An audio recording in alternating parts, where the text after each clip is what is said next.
So today we will discuss about the cash flow कि basically cash flow है क्या। Flow of cash का flow होना, inward and outward cash का flow होना। And we will study with the real examples के साथ हम पढ़ेंगे कैश फ्लो को। ठीक है, तो कैश फ्लो क्या है बेसिकली स्टूडेंट्स। कैश फ्लो का आपका सिर्फ कैश के साथ साथ कैश इक्विवेलेंट भी हो सकता है।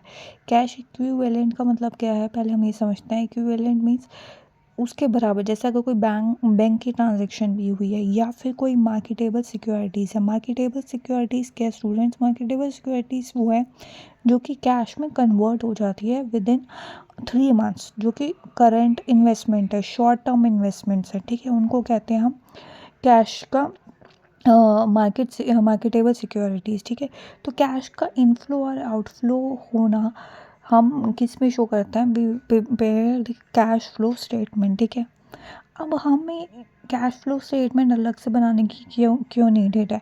हम बनाने का तो प्रॉफिट एंड लॉस बनाते हैं, उसमें ही हम पता कर सकते हैं। बट प्रॉफिट एंड लॉस में क्या होता है, we will calculate credit part also, कि क्रेडिट में हमने सेल किया, इन्वेस्ट किया।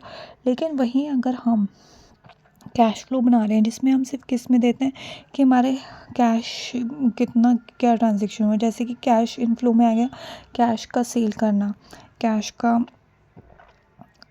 इन्वेस्टमेंट करना। जैसे कि रियल एग्जांपल अगर हम देखें तो रियल एग्जांपल में अगर आप देखो तो कि कोई अगर आप फ़ोन